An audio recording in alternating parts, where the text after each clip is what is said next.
ثم جعلناك على شريعة من الأمر فاتبعها ولا تتبع أهواء الذين لا يعلمون.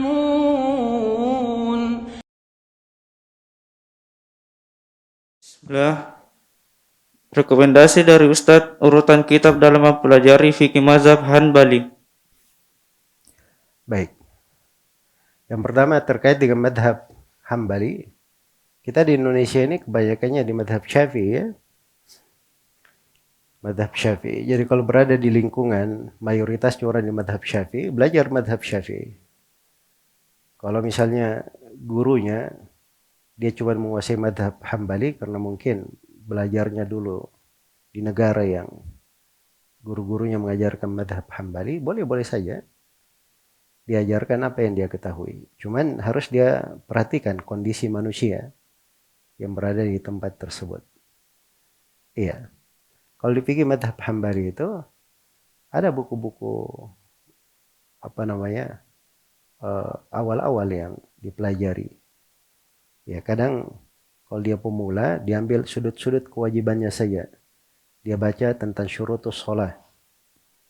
Ya, kalau dia mau meningkat, dia baca ringkasan-ringkasan di bab fikih. Di bab fikih.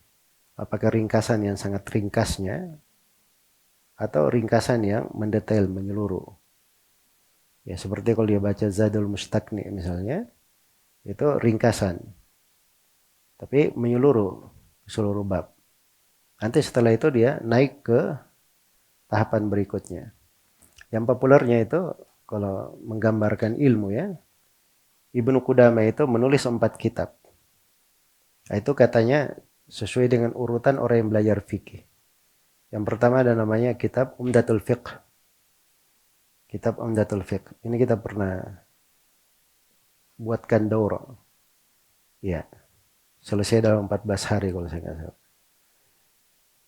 Umdatul Fiqh. Ini tingkatan ringkasan fikih, hanya disebut ringkasannya di dalam madhab. Setelah itu ada buku Ibnu Qudamah namanya Al-Muqni. Al-Muqni ini dia bawakan pendapat dalam madhab, beberapa sudut pendapat. Kemudian setelah itu ada tingkatan yang ketiga namanya Al-Kafi. Al-Kafi ini menerangkan seluruh pendapat di dalam madhab, detail. Semua pendapat yang ada di dalam madhab. Madhab Hambali. Dan yang terakhir, beliau tulis kitab Al-Mughni. Al-Mughni ini dia terangkan seluruh pendapat dalam madhab sambil dia muqaranah dengan madhab-madhab yang lain. Iya. Di muqaranah dengan madhab yang lain. Itu mungkin gambarannya ya. Tapi harus dipelajari melalui guru. Guru itu yang mengajarkan.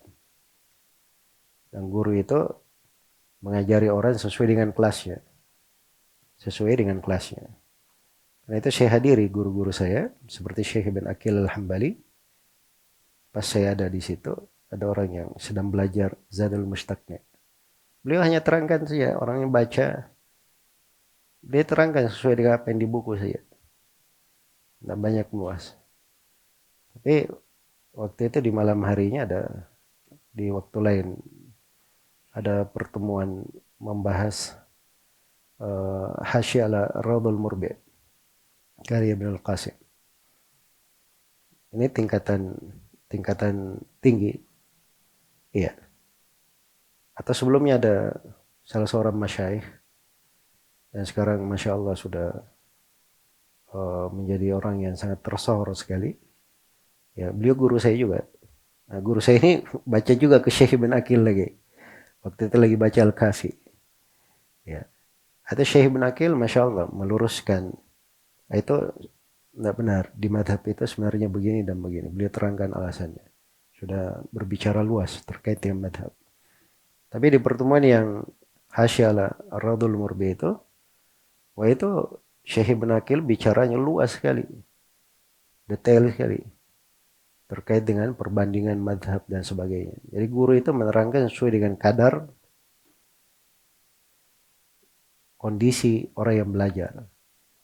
kondisi orang yang belajar. Jelas ya?